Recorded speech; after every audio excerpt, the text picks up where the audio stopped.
واحلل عقدة من لساني يفقهوا قولي صدق اللہ العظیم۔ میرے محترم دوستوں، بزرگوں اور یہاں پر جتنے بھی مصلیان حضرات ہیں، آپ سبھی کو معلوم ہے کہ آج جمعہ کا دن ہے اور جمعہ کی مناسبت سے اللہ رب العزت نے ہم سبوں کو یہاں پر جمع فرمایا ہے۔ اور جیسا میں ہر جمعہ کو جب یہاں آنا ہوتا ہے تو میں یاد دلا دیتا ہوں کہ جمعہ کی نماز کے ساتھ ساتھ آپ اعتکاف کے بھی نیت کر لیں۔ اللہ رب العزت کا لاکھ احسان ہوا، کرم ہوا کہ اللہ رب العزت نے ہم سبوں کو اچھی طریقے سے زندگی گزارنے کا طور طریقہ اور سلیقہ عطا فرمایا، اور ہم سبوں کی زندگی گزرتے گزرتے آج 27 دسمبر 2024 کی تاریخ ہو چکی ہے۔ آپ تمام حضرات کو معلوم ہوگا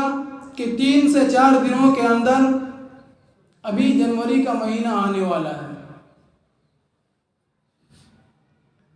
اور 1 جنوری میں کس طریقے کی خرافات، کس طرح سے معاشرے میں تباہیاں، برائیاں کس قدر ہوتی ہے، وہ آپ ہم سب کو بخوبی معلوم ہے، جسے کہا جاتا ہے ہیپی نیو ایئر، نیا سال مبارک ہو۔ ابھی میں نے آپ حضرات کے سامنے قرآن کریم کی ایک چھوٹی سی تلاوت فرمائی ہے، جس کے اندر اللہ رب العزت نے فرمایا کہ اے ایمان والو، اے مومنو، شیطان کے نقش قدم پر مت چلو، کیونکہ شیطان صرف برائی اور بے حیائی کی دعوت دیتا ہے۔ اور دوسری جگہ اللہ رب العزت نے ارشاد فرمایا کہ شیطان انسان کا کھلا ہوا دشمن ہے۔ شیطان ہمارا دین کے اعتبار سے بھی دشمن ہے اور آخرت کے اعتبار سے بھی دشمن ہے۔ اس موضوع کو ہم نے آپ حضرات کے سامنے رکھنے کی جرات اس لیے کی کہ اس کا وقت ابھی آنے والا ہے۔ 4 دنوں کے اندر جیسے ہی رات کے 11 بجیں گے، 11:59 ہوں گے، بس 1 سیکنڈ کا فرق ہوتا ہے، بس اس کے بعد ہیپی نیو ایئر، طرح طرح کی خرافاتیں شروع ہو جاتی ہیں۔ یہ صرف ہمارے ہندوستان میں نہیں میرے دوستو، یہ طریقہ ہمارا اور آپ کا نہیں ہے۔ یہ طریقہ ہیپی نیو ایئر کا مبارکبادی دینا یا نیا سال مبارک کہنا، یہ کسی قرآن حدیث میں ثابت نہیں ہے، کہیں پر بھی ثابت نہیں ہے قرآن حدیث کے اندر۔ اور اسی طریقے سے آپ صلی اللہ علیہ وسلم کی مکمل زندگی 63 سال کی رہی ہے، کہیں پر بھی آپ علیہ السلام کے بارے میں یہ نہیں کہا گیا کہ آپ علیہ السلام نے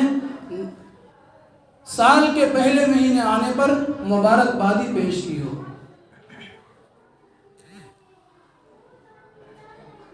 کہیں پر نہیں ہے میرے دوستو۔ چائنا کے اندر 1 جنوری کو بچوں کے ہاتھوں میں لال لفافے کے اندر پیسے دیے جاتے ہیں، چاہے اس میں پیسے کتنا بھی ہو یہ معلوم نہیں، لیکن لال لفافے کے اندر ان کو پیسہ دیا جاتا ہے، اور یہ گمان کرتا ہے کہ جب تک یہ پیسہ اس بچے کے پاس رہے گا تب تک یہ بلا مصیبت سے محفوظ رہے گا، نعوذ باللہ۔ اسی طریقے سے جرمنی کے اندر چائے کی جو پتی ہوتی ہے، چائے پتی، اس ہری پتی کو توڑ کر اس میں پانی ڈال کر اور اس میں دیکھتے ہیں کہ کہیں آنے والی جو ہماری زندگی ہے اس کے اندر کیا کیا ہمارے ساتھ مصیبتیں آنے والی ہیں، کیا کیا ہمیں دقتیں پیش آنے والی ہے، یہ اس میں دیکھتے ہیں میرے دوستو، اور یہ آج بھی چلا آ رہا ہے۔